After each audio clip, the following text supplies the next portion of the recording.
Well, I'm delighted to introduce our speaker today. This is an interesting topic, racism and universalism in contemporary France. And there's an article in this month's Atlantic magazine on this subject. It's rife in many ways, at least in France.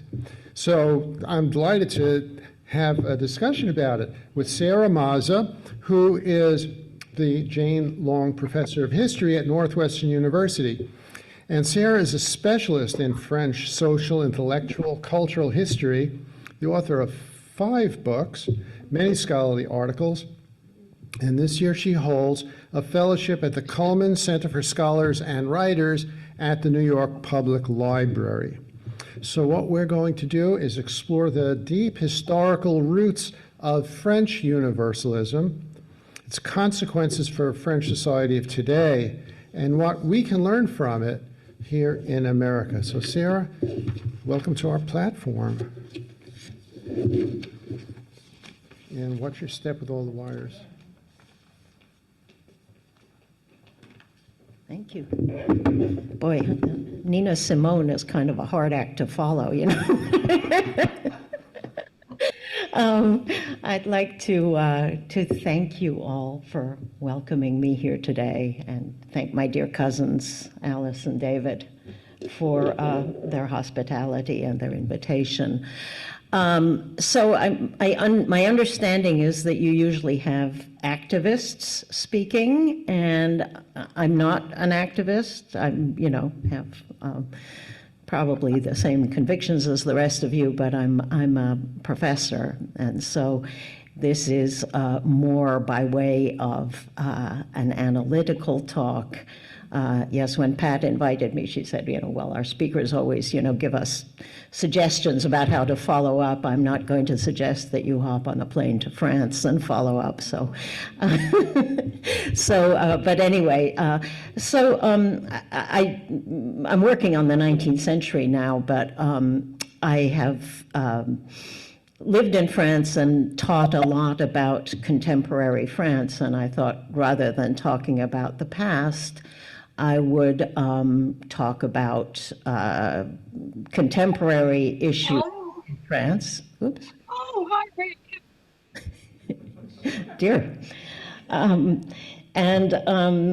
hope that thinking about some of the radical differences between the society I study, which is France, and the United States will be helpful in terms of understanding the ways in which societies confront problems and the different solutions they bring to them.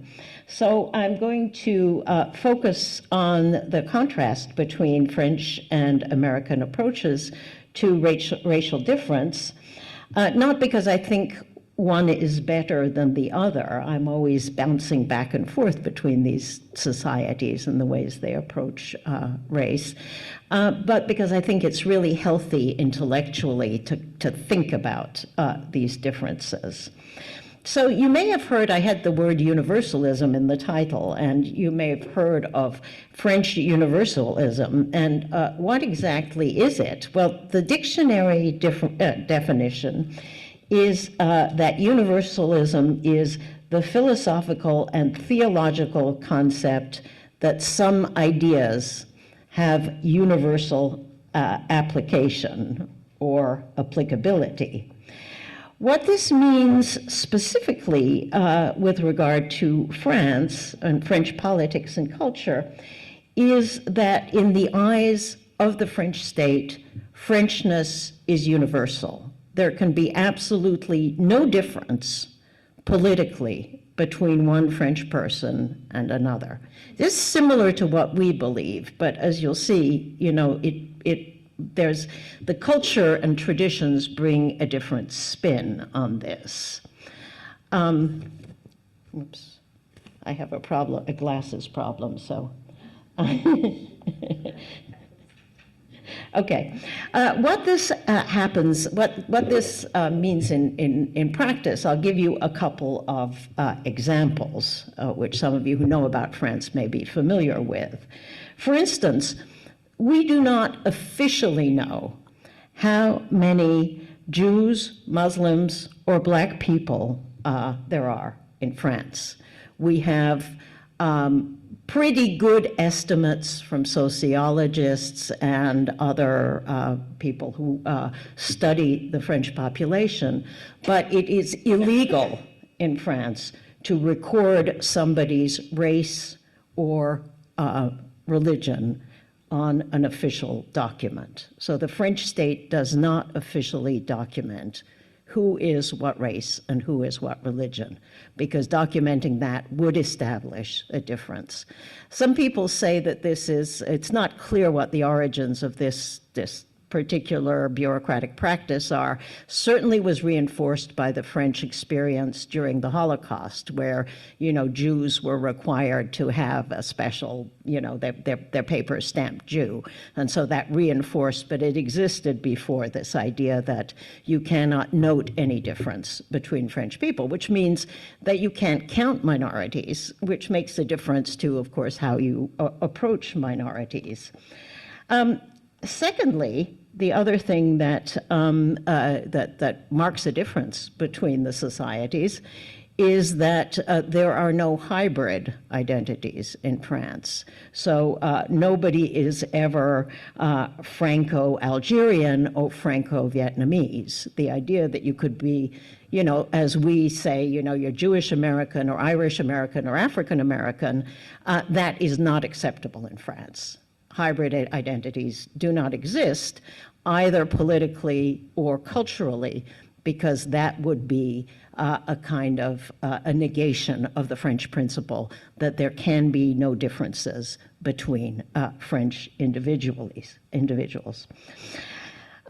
Finally, there can be, as a result, no such thing as affirmative action. It is impossible to engage in any kind of intervention if you don't recognize the existence of distinct minorities officially.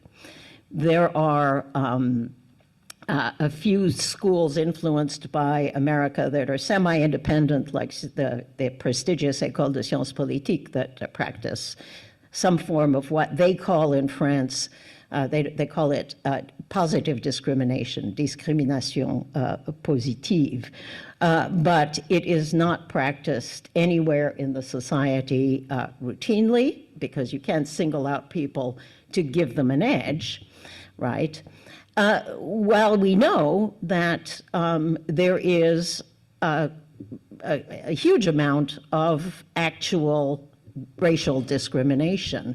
Sociologists have done plenty of studies in France, just as there have been studies in the States similarly, where you send in exactly the same resume, and if the person has an Arab-sounding name or a West African-sounding name and an address that is a certain address, like outside of Paris, the big, what they call the banlieue, I'll mention them again, the suburbs, the big housing blocks outside of Paris that are in an area, the zip code is 93. So if you have a 93 identity, you're marked. Well, these studies show obviously what you'd expect, which is that certain names and certain addresses don't get hired, exactly the same resume with a French name and a Paris address will get hired.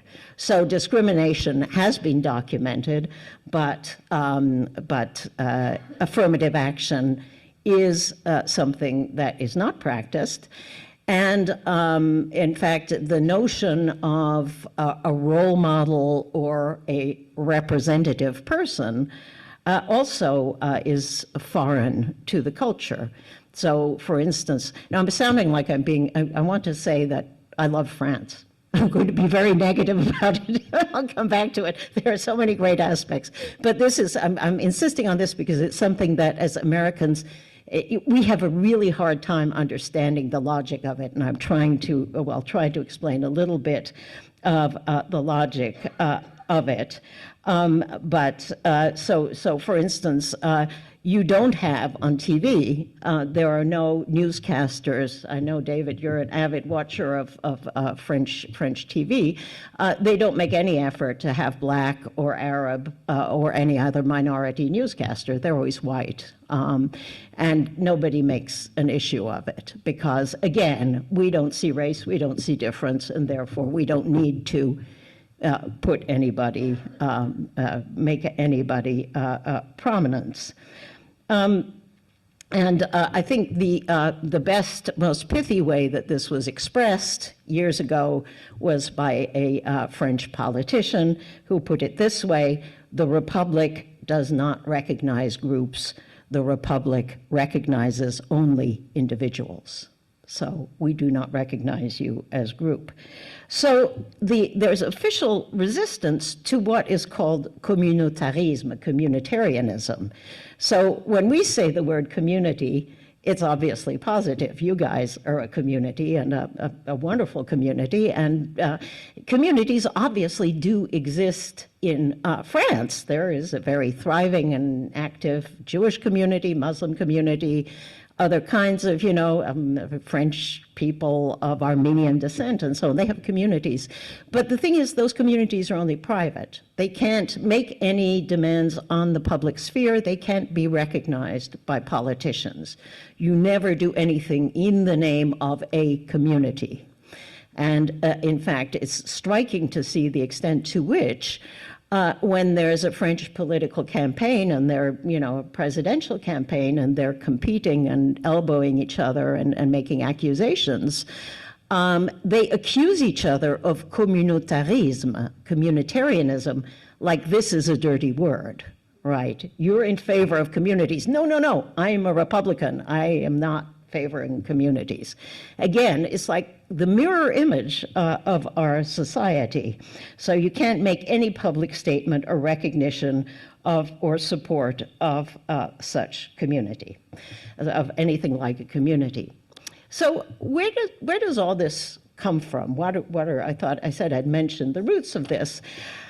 One of the roots of it is the fact that obviously France is a deeply Catholic country, and if you look up Universalism, one of the first thing that pops up is Catholic Universalism. The word Catholic means embracing everybody, and the Catholic religion is distinctive from many others in that it is a religion that encourages people to convert and come in. It really is, Catholic in that small c sense, and sees itself as encompassing the world, as opposed to many world religions that have, cultural or ethnic or, we're the elect or something. So it comes from those kind of Catholic universalist roots, and from a strong tradition of state centralization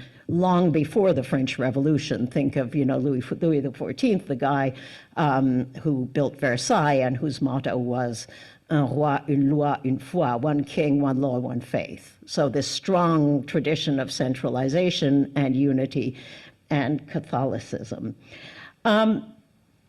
Some people would go back, you can go back to much rather recent times and go back to the law in 1905 that established the separation of church, strict separation of church and state. And there was, after the revolution for, over a century, there were struggles, post-revolutionary struggles between, the religious royalists on the one hand and the more secular, people in France were always religious, but like anti-church Republicans. So that got settled by a kind of compromise. It reached an apex during the Dreyfus affair in the late 19th century between believers in the state and believers in the nation and the church and so on. And it got settled by a law of 1905 that strictly said,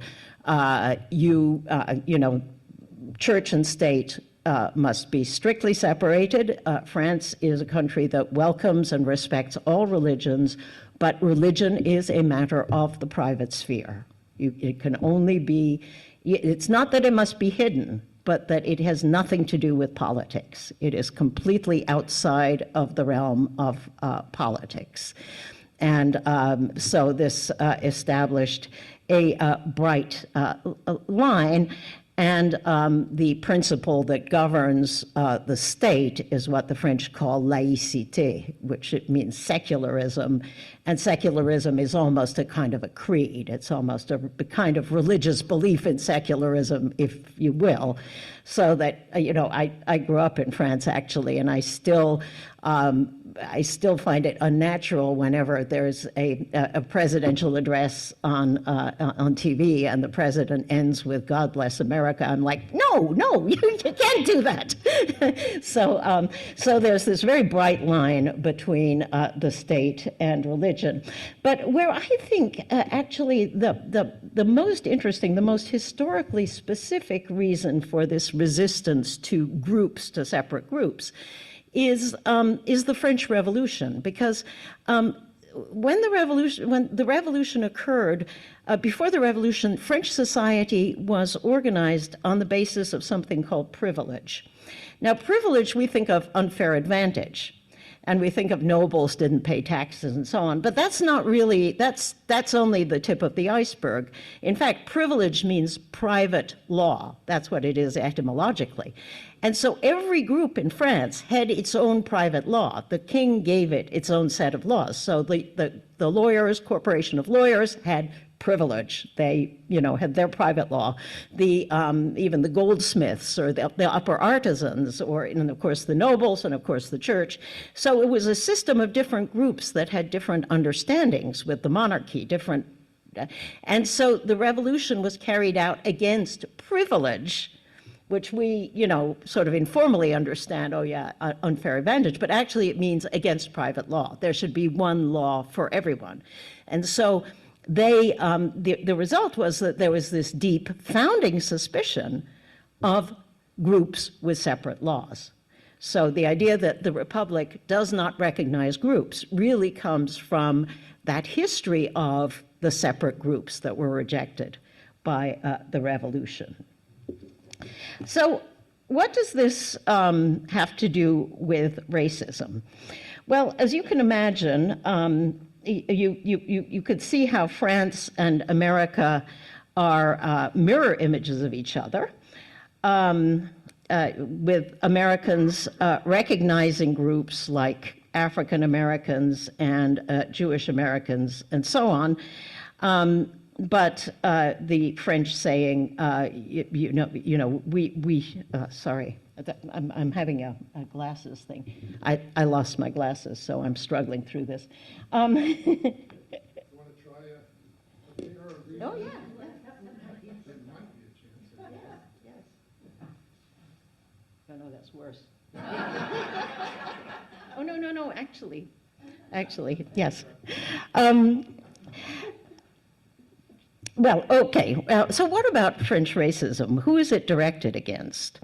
The answer is, of course, universally, overwhelmingly, French racism is directed against people of North African and Arab descent, and particularly against Muslims.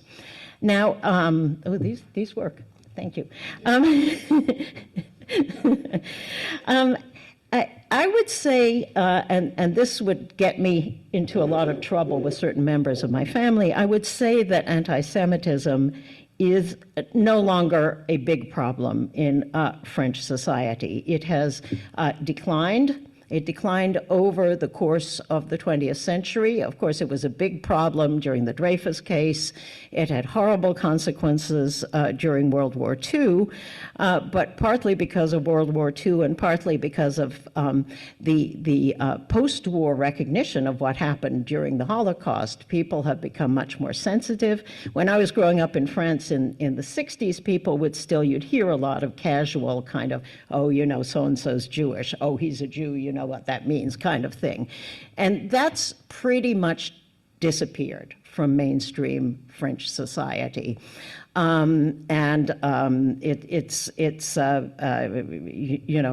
is no longer acceptable.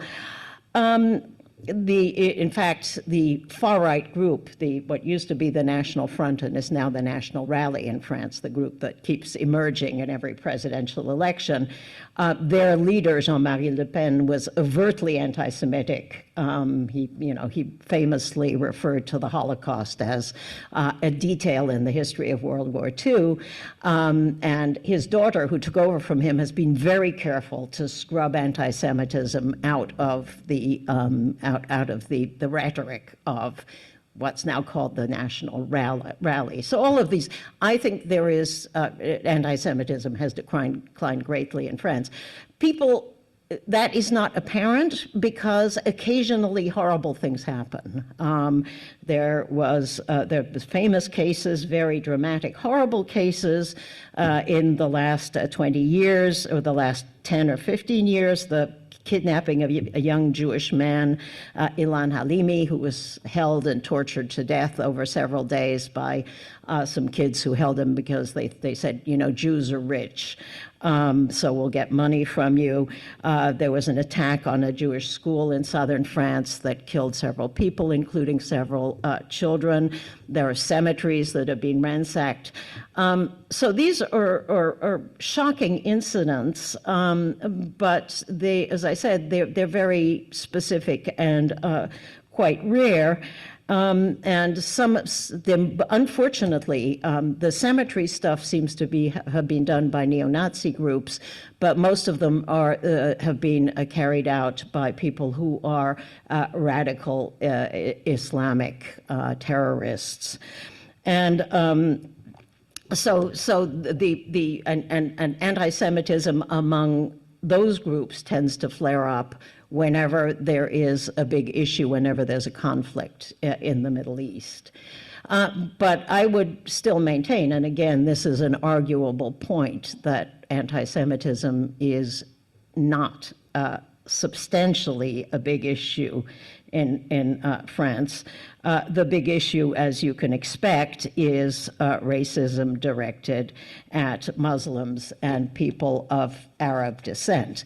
Now, why is that? There are many reasons that explain it. There are large populations in France, as I'm sure you know, of Muslims and people of North African descent. France has, since the 19th century, suffered from a population problem. So birth rates have always been low in France for various reasons since the 19th century. Partly France is a very Catholic country, but not a very religious country. So people have practiced contraception and abortion for a long time. And the French, for various reasons, preferred to have small families. Some of it comes from partable inheritance. You have to divide your legacy. You have to leave your children equal parts of everything that you leave. You can't disinherit your children, so people prefer to have smaller families so they could leave more to their kids, and so on and so forth. So as a result, France has had to rely on immigration heavily. And during the earlier in the 20th century, it was usually European populations, people from Eastern Europe, people from Italy, Spain, and especially Portugal. Huge numbers of Portuguese refugees in France, immigrant workers in France over the course of the 20th century. But then, of course, after decolonization and the Algerian War, for historical reasons, for reasons of convenience, the French appealed to North African workers, first individually, and then in the 70s, they allowed them to bring their families in. As a result, France has the largest Muslim population of any country in Europe. Estimates range from between 5 and 10% of the population. That would be probably about 4 million people. So it is the biggest minority in France by far, and it's huge. There are also there's also a strong sub-Saharan minority, about 250,000 Black immigrant workers and their descendants, many of whom are Muslim as well. So there's just more of them. They are a non-Christian group with a very cohesive, very distinctive culture, so they haven't assimilated the way Europeans have assimilated. They're highly religious in a way that makes the French uncomfortable. They come from formerly colonized countries. So, you know, it's different that you come from Algeria or from Senegal than coming from, say, Portugal. Your relationship to the French is different. You weren't occupied and colonized by them, so that creates more tension. They have been the objects of social discrimination, and so, you know, coming back to those suburbs, if you've been to Paris or other French towns, the towns are ringed by these large housing complexes that were built very cheaply and very quickly, as in the sort of post-war boom in the 50s, 60s, 70s, to house poorer French families who were immigrating from the countryside, but they're very cheap, and there's no, you know, there's no parks, there's no community, you know. So the French moved out, and now these, what they call suburbs, banlieues, are inhabited mostly by people of North African descent. So they're spatially segregated in these very under-equipped, unwholesome communities on the fringes of towns. So that increases this sense of separation and discrimination. And in recent years, because of international conflicts, because of and this is the clincher, because of the rise of groups like Al-Qaeda and ISIS and so on, these young people growing up in these dismal suburbs have been much more susceptible to the radicalism of these radical Islamic groups, and have on occasion been sucked into perpetrating acts of violence. For instance, you may remember what was called the Charlie Hebdo massacre, where they burst in and killed about half a dozen of France's most famous cartoonists, and then another guy held up hostages in a kosher supermarket. So that was, it was double-barreled. It did result in the kind of anti-Semitism that, as I said, flares up in the context of these kind of terrorist acts. Obviously, the vast majority, first of all, France has a very large secular Arab population, Arab descent population. There's lots of people who are of Arab descent, of North African descent, who are not religious. There's a much larger group of them who are religious, but of course are completely law-abiding and horrified by terrorist attacks. And then there's, of course, this tiny minority of people who get radicalized and do horrible things. But of course, it all redounds against the group as a whole, especially since, there is this uneasy history of separation, social stigmatization, and so on. And the problem is that the principle of laïcité, of secularism, and this is also something that I'm sure you've heard of, has been deployed in ways that implicitly reinforce the racism that these groups experience. So the most famous instance, this started way back in the late 80s, is when a group of schoolgirls were expelled from a Paris school because they came wearing headscarves, right? And so the school authorities said, you cannot wear a headscarf, it's a religious symbol, therefore you can't come to school with a headscarf. This led to a big controversy or years of debate, and of course they set up a committee and it debated and so on and so forth. And the law came out, in favor of the logic of the school authorities. There was a law passed in 2002 that forbids the wearing of any religious symbols in French public places, which includes schools. And schools in France, overwhelmingly, everybody goes to public schools. So there was kind of a fig leaf that said, well, you know, any religious symbols. So no Sikh head turbans. Well, there are hardly any Sikhs in France.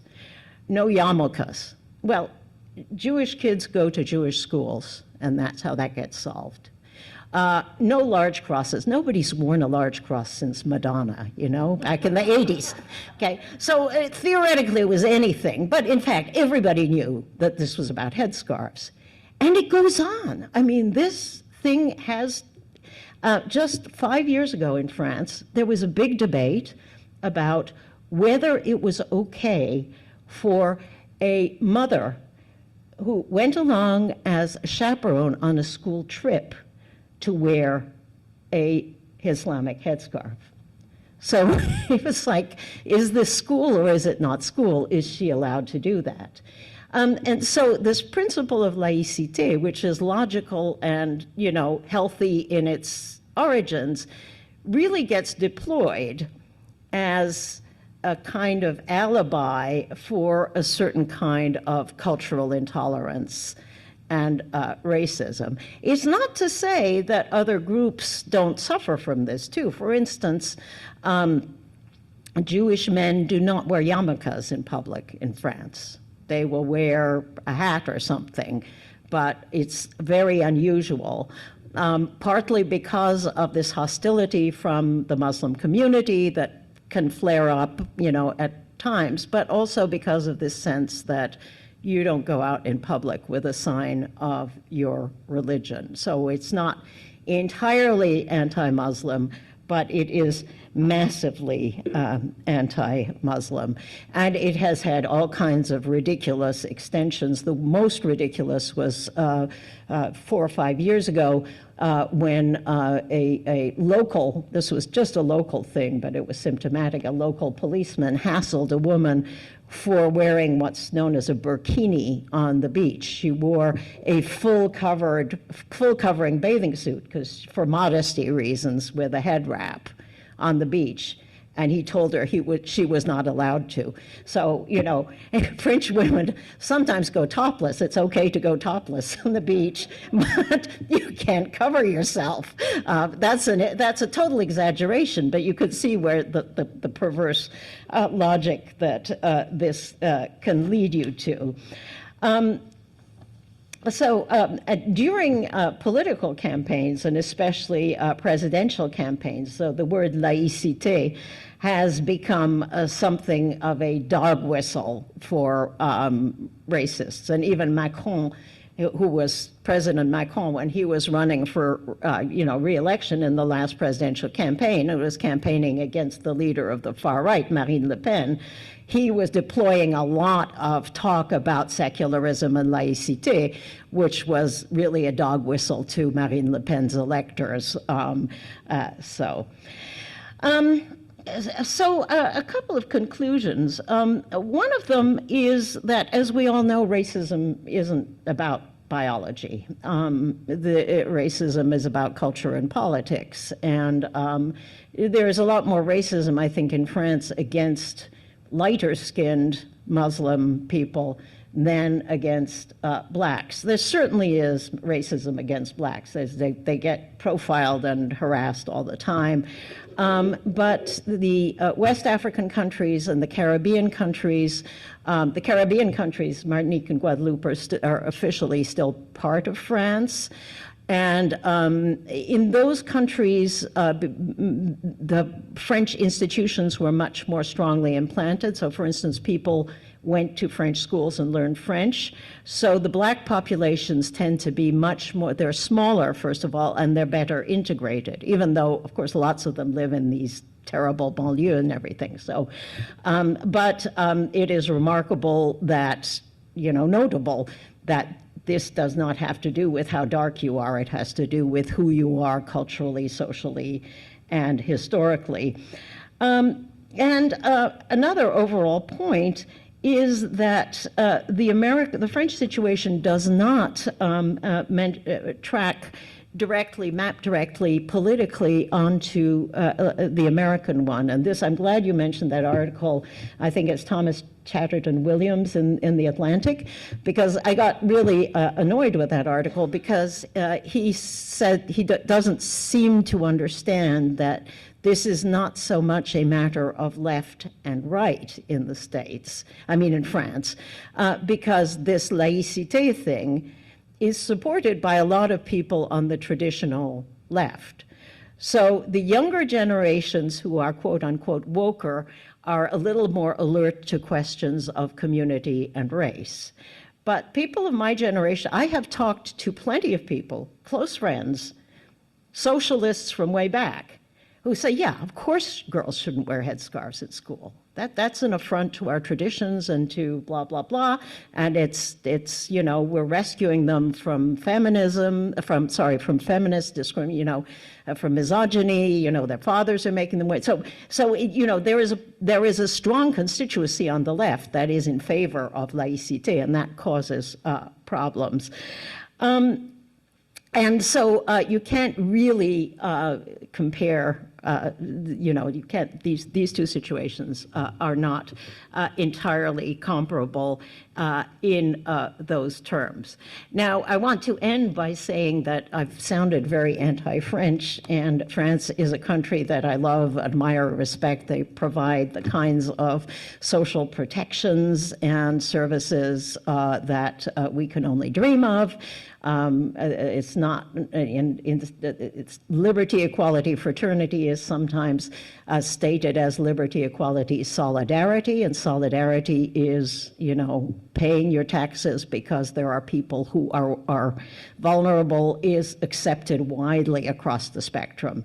So I don't mean to dish on France, I just want to show you an example of another country where the problems are different and the solutions are different. And now I hope you might have a few questions.